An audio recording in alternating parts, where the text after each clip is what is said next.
Je suis déboussolé, je suis une femme et je croyais ressentir un orgasme vaginal. J'en ai parlé à mes amis et elles aussi croient ressentir ça, mais personne n'a trouvé le point le point G. Êtes-vous sûr que le vagin n'a pas de feeling? Qu'est-ce que j'ai dit déjà? Le vagin, c'est comme une bouche. Quand le gars et la fille, c'est plein d'Abraham, s'embrassaient, il y avait du feeling. Mais ça ne donnait pas d'orgasme. Le gars, je vous l'ai dit, ça en allait comme ça. Il y avait un feeling puisqu'il l'embrassait. C'est la même chose pour le vagin. Il y a un feeling dans le vagin psychologique. Comme le French kiss. C'est un feeling psychologique, ça. Regarde. Imaginez-vous une femme qui se fait embrasser par un autre gars, un commis qui arrive, ou il y en a un petit, hein? Pas de feeling. Vous voyez, c'est psychologique. Donne des coups de poing. Oh! N'importe qui, ça fait mal. Mais ça, c'est une magie, c'est ça l'amour. C'est une magie, la bouche. Donc, le vagin de la femme, c'est pas un endroit érotique. Tout comme la bouche. C'est pas un endroit érotique, c'est la bouche. Mais ça fait partie du processus. Ça fait partie du tout. Mais c'est pas l'endroit. Le vagin, là, il n'y a pas. C'est un mythe, ça. Il n'y a pas une femme sur la planète, là, qui est capable d'obtenir un orgasme par le vagin. Uniquement par le vagin. C'est impossible. C'est pas comme le gars qui avait un orgasme par la bouche.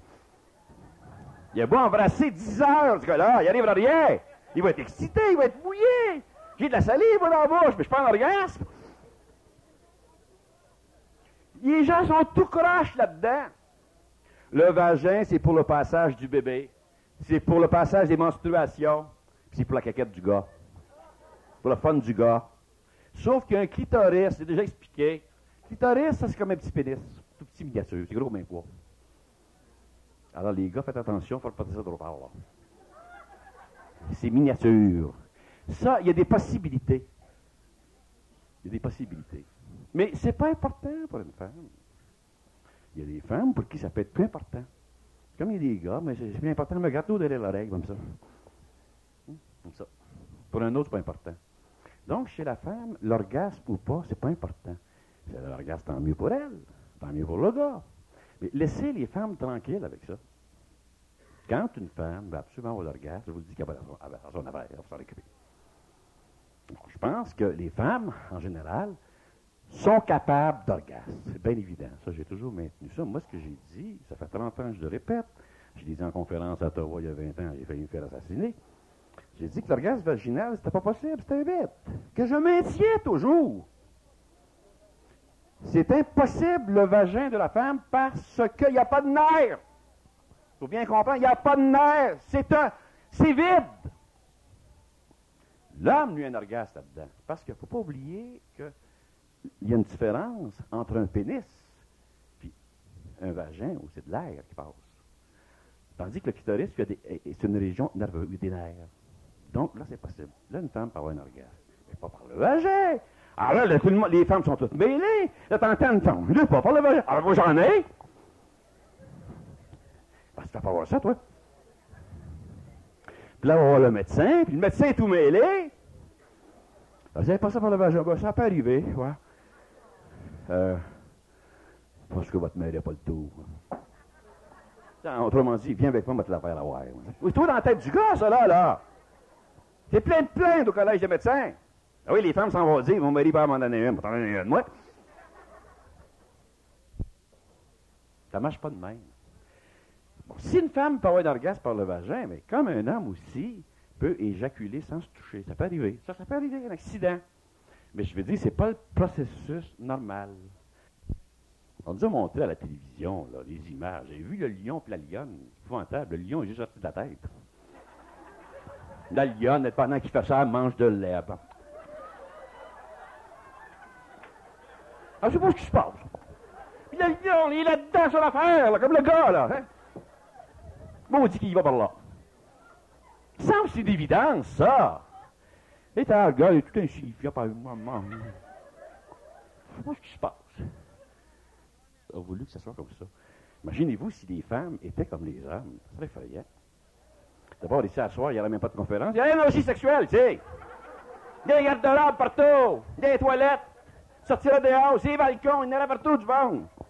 Moi, ça fait que le monde ne voit pas ça. Ça ne peut pas être pareil. À cause de la dimension de la femme qui vient stopper cette anarchie-là. Comment se fait-il que des grands génies, des gens faisant partie de l'élite, des gens supposément responsables avec une grande intelligence, comment se fait-il qu'ils ne peuvent pas contrôler leur déviation avec cette même intelligence? Blaise Pascal a répondu à ça. L'intelligence, la raison n'a aucun pouvoir sur les passions. Blaise Pascal a répondu à ça au XVIIe siècle. Et c'est toujours vrai aujourd'hui. L'intelligence, la raison n'a aucun pouvoir sur une passion. Alors l'homme dans une pulsion, dans une passion, il n'y en a pas de pourquoi, il n'y en a pas de comment ça se fait. C'est après, c'est ce qu'on dit, après la déviation. L'homme seulement qu'après, la passion est terminée, c'est là qu'il va être capable de se voir. Mais quand la passion le prend, il prend. C'est que moi j'ai une théorie là-dessus. Les passions, je ne crois pas ça que ça se contrôle tant que ça. C'est pour ça, moi, que ma théorie, c'est fuir les occasions. Alors, si tu sais que tu as des passions fortes, alors fais attention. Si, par exemple, tu as une passion pour manger, puis il ne faut pas que tu manges, tu es au régime, le médecin t'a donné un régime sévère, alors, tu ne vas pas dans une cuisine, tu sais. Tu vas avoir de la misère. À un moment donné, tu vas tricher, pogner un chocolat, pogner un morceau de viande, tu vas manger la peau avec, tout, pas cuite, trop faim. Alors, il faut fuir les occasions. Parce que c'est difficile de contrôler ça, une passion. Surtout chez l'homme, c'est parce que chez l'homme, la pulsion sexuelle, elle est permanente. Sauf qu'il ne sait pas quand ça va le pogner. Il peut être assis, il est bien tranquille, ça peut le pogner dans 10 minutes. C'est pas sa nature, ça se pas un maudit cochon, c'est de même. C'est que les femmes ne connaissent pas les maudits cochons. Mais non, il n'est pas cochon. Tu sais, la fille est toute là, sexée, déshabillée, puis tu la vois quasiment nue, puis elle est là. Je vais regarder ce maudit cochon-là. Elle n'est pas consciente. Elle n'est pas consciente que le gars, il regarde ça en dessous. Il n'est pas conscient. Elle va dire, qu'est-ce qu'elle m'a regardé, ce beau écœurant-là? Lui qui n'est pas conscient. Oui, sa dimension, c'est parce que quand elle regarde un gars, elle ne voit pas ça de même, elle. Quand elle regarde un gars, elle regarde sa chemise, elle ne regarde pas ce qu'il y a en dessous. Parce que le gars, lui, quand il regarde la blouse, il regarde en dessous, là, en même temps. Quand il regarde le collier, c'est d'autres choses qu'il veut voir. C'est ça que vous avez un beau collier, mademoiselle. Tu ne peux pas dire qu'il y a des beaux seins. Tu sais, au fond, elle n'aura pas ça. Hein? Il avait dans des beaux souliers, il avait dans des beaux pieds. Hein? Alors, il va toujours déguiser. Il va toujours avoir un langage d'agent double. Oui, c'est que l'homme est agent double. Il est agent double, au fond. Parce qu'il sait qu'au fond, il sait que c'est pas pareil, au fond. Il ne veut pas qu'elle soit de même. Un homme qui regarde des films porno, est-ce qu'il a encore le goût de faire l'amour à sa femme? Et pourquoi? Ça, la porno, là, je vous le dis tout de suite. S'il y a de la porno, ça, c'est la femme. Ça, c'est la femme qui est la sage supérieure là-dessus. C'est la directrice. C'est elle qui contrôle ça. Parce que la science l'a prouvé, et c'est prouvé scientifiquement, ce qui excite le plus l'œil d'un homme, c'est un corps de femme nue. Chez la femme, ce qui excite le plus son œil, c'est un petit bébé. C'est pas pareil, ça. Moi, je pourrais faire l'expérience, là. Je donnerai une conférence ce soir, c'est l'éviation, là. Une femme nue là, un petit bébé là. Tous les gars regardent là, tous les femmes regardent là. C'est automatique. Et la femme, ben oui, la femme, une pulsion épouvantable quand t'as moins d'enfant. Regardez ses yeux! Montez-les-lui, votre caquette. Allez voir ses yeux, c'est comme ça! Mais c'est fait que le monde ne voit pas ça!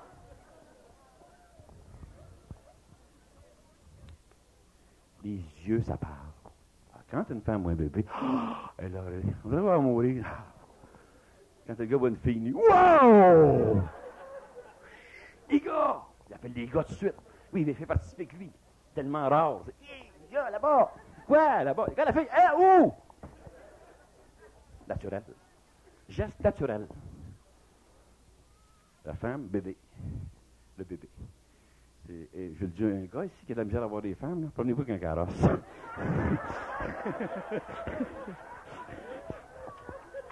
À toutes les femmes.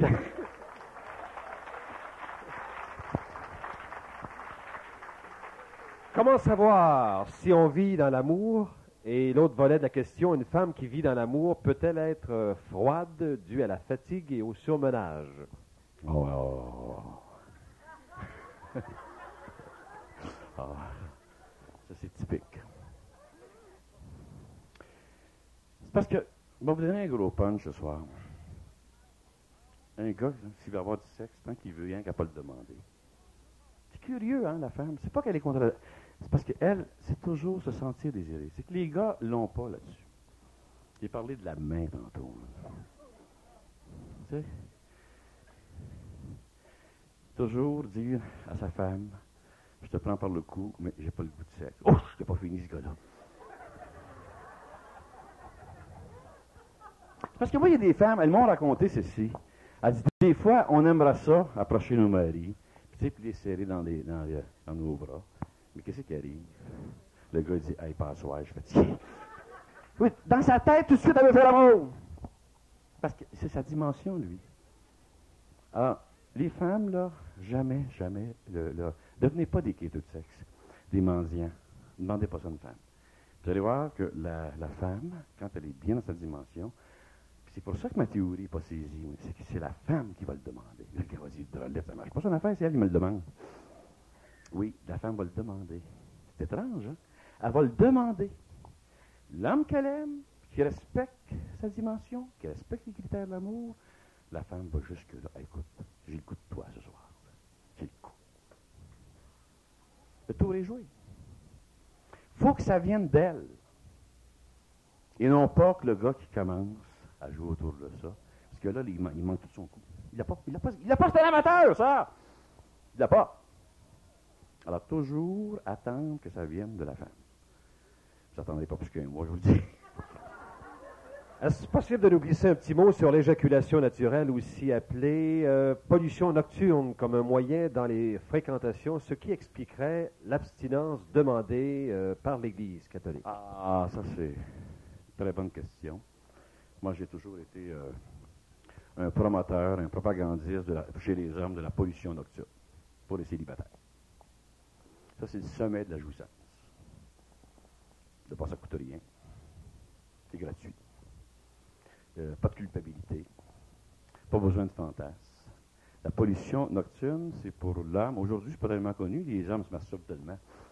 Mais la pollution nocturne, c'est pour l'homme qui ne pratique pas l'autogratification, qui ne pratique pas l'onanisme, qui ne pratique pas la masturbation. Alors donc, la nature, voyez-vous, s'en occupe. C'est-à-dire que cet homme-là, après un certain temps, un peu comme la période menstruelle des femmes, alors lui, ça va être l'orgasme. À un moment donné, il peut se réveiller en pleine nuit. Là. Des fois, ça peut aller jusqu'au plafond. Ça part comme un jet! Oui, parce que c'est tout accumulé, là. Aussi, c'est tellement fort là-dessus. Il a tellement pas abusé, ce gars-là. Il y a un moment de se tuer. Ça marche seul, c'est automatique. Bang! Les religieux, les mystiques connaissent ça. Le pape a ça, régulièrement. Ça part son affaire, là. Oui, c'est dans la nature. On appelle ça la pollution nocturne. C'est bien dit, c'est la pollution nocturne. Ça pollue pas. C'est pas dangereux, je vous le dis, là. C'est pas dangereux. Alors donc, puis ça, c'est une habitude à prendre. Quelqu'un va s'habituer à ce rythme-là, il va être très bien. Ça, d'après moi, c'est pas un esclave qui fait ça. C'est un homme libéré. Lui, il est bien. Lui, il est libéré. Alors ça, il pratique la chasteté jusqu'au jour où il va rencontrer une fille, puis il va se marier. Puis il va développer d'autres choses que la génitalité, puis le sexe. Moi, je maintiens que c'est boosté, cette affaire de sexe-là. C'est pas si important que ça. Oui, ça l'est. Autrement, ça n'aurait pas de bon sens. J'ai expliqué, on tomberait malade, on aurait des crampes. Mais pas comme on le fait aujourd'hui. C'est trop boosté. Ça n'a pas de bon sens. Alors, il y a d'autres choses à découvrir que le sexe. C'est intéressant avec une femme. Beaucoup de choses. Puis moi, j'ai des témoignages par lettre, des hommes qui me disent merci, merci. J'étais pogné par ça, obsédé par le sexe, ne pense qu'à ça, ne vit que pour ça. C'est comme la drogue. C'est le même principe que la drogue. Comme la fille qui vit d'amour, puis d'amour, puis d'amour, des fantasmes, puis elle lit des romans laquins. C'est sa phonographie, elle, là, ça, là. Puis elle lit des romans, puis elle va voir ça dans la vie, puis ce prince-là, puis elle arrive jamais, puis elle en maudit, tu sais. Puis elle dit ça, puis je l'aimais tendrement, un amour tendre, c'est dans la bras dessus, le bras de la plage, ça, tous ces fantasmes de femmes, là. Mais il l'a pris dans ses bras, il l'a serré tendrement, il lui a dit, je t'aime, mon amour. Je lui ai dit ça. Et comme le gars, c'est sa sexualité, elle, là. Elle est toute partie dans le bum, puis elle dit ça. Ça fait là, c'est pas aller. Si c'était pas nous, maintenant, on ira en haut, tu sais. Et dans son monde de femmes, c'est une autre affaire. Elle aussi est déviée. Ben trop, ça n'existe pas, ça de même. Puis elle va regarder les films d'amour à la télévision, puis les romans, puis tout ça. Tous des mensonges là-dedans. Ben, je suis tout ça, tout ça. Oui, c'est parce que les gens décodent. Pas, c'est une affaire de cash, ça. C'est du cash. Toujours du cash. Le cinéma, c'est du cash. Tout ça. Médias, c'est du cash. Les gens décodent pas ça. Décodent pas ça. Ah, comment ça qu'ils prennent telle affaire? Parce que c'est rentable, c'est le cash. C'est toujours le cash. Il faut décoder ça, là. Sauf dans l'Église. Dans l'Église, c'est pour ça que j'aime l'Église. Dans l'Église, c'est pas une affaire de cash. Les autres ne changent pas. C'est pour ça qu'ils parlent des arriérés. Parce qu'ils ne disent pas comme la foule, les autres. Les autres, ils ne changent pas. C'était bon un dominant, c'est encore bon aujourd'hui. Ils maintiennent ça. Oui, c'est pas ça. Ça ne joke pas, ça. C'est pour ça que moi, l'Église, c'est beaucoup plus crédible qu'un média, ou qu'un film, ou qu'une chanson. Je t'aime à la folie. Il vient fou, ça. Je t'aime à la folie. Il n'y a pas un gars qui aime à la folie. Mais voyons là, les filles écoutent ça. C'est de la porno, ça, pour filles. Est-ce le rôle de la femme? Oui.